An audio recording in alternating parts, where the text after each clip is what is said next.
Telangana CM Revanth రెడ్డికి రచ్చ చేయటమే తెలుసు, చర్చ చేయటం రాదని బీఆర్ఎస్ వర్కింగ్ ప్రెసిడెంట్ కేటీఆర్ విమర్శించారు. సోమాజిగూడ ప్రెస్ క్లబ్కి రావాలని తాను సవాల్ చేస్తే రేవంత్ ఎందుకు రాలేదని ప్రశ్నించారు. రైతులపై చర్చకు సీఎం కోసం తాను సోమాజిగూడ ప్రెస్ క్లబ్లో వేచి చూస్తున్నానని స్పష్టం చేస్తారు.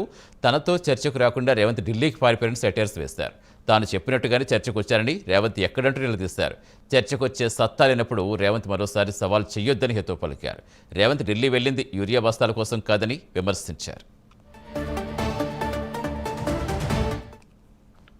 అందుకే మళ్ళొకసారి చెప్తా ఉన్నా, ముఖ్యమంత్రి గారు ప్లేస్ మీరే డిసైడ్ చేయండి, టైం మీరే డిసైడ్ చేయండి. ఆఖరికి నీ జూబ్లీ హిల్స్ ప్యాలెస్ కు రమ్మంటే కూడా తప్పకుండా వస్తాం. కానీ మీరు ఏ అంశం మీద చర్చ పెట్టినా మేము సిద్ధంగా ఉన్నాం. కేసీఆర్ తయారు చేసిన గులాబీ దండు గులాబీ సైనికులం సిద్ధంగా ఉన్నాం. నువ్వు నన్నే కాదు, మా ఎమ్మెల్సీలు, మా ఎమ్మెల్యేలు, మా ఎంపీలు, మా మాజీ ఎమ్మెల్యేలు, మాజీ ఎంపీలు, సీనియర్లు, మా పార్టీలో ఏ నాయకుడైనా నీకు సరిపోతుంది నిజానికి. కానీ నువ్వు ముచ్చట పడుతున్నావు, పేరు తీసుకున్నావని నేను వచ్చినా మళ్ళా నువ్వు ఎప్పుడు పిలిచినా వస్తా. లేదా నీకు చర్చ చేసే ధైర్యం లేదు, స్పీకర్ గారిని అడ్డం పెట్టుకొని మైక్ కట్ చేసుకుంటా అసెంబ్లీనే టైం పాస్ చేస్తా అంటే అది కూడా ప్రజలు చూస్తా ఉన్నారు. నీకు నిజంగానే నిజాయితీ ఉంటే, నిబద్ధత ఉంటే చర్చకు రా.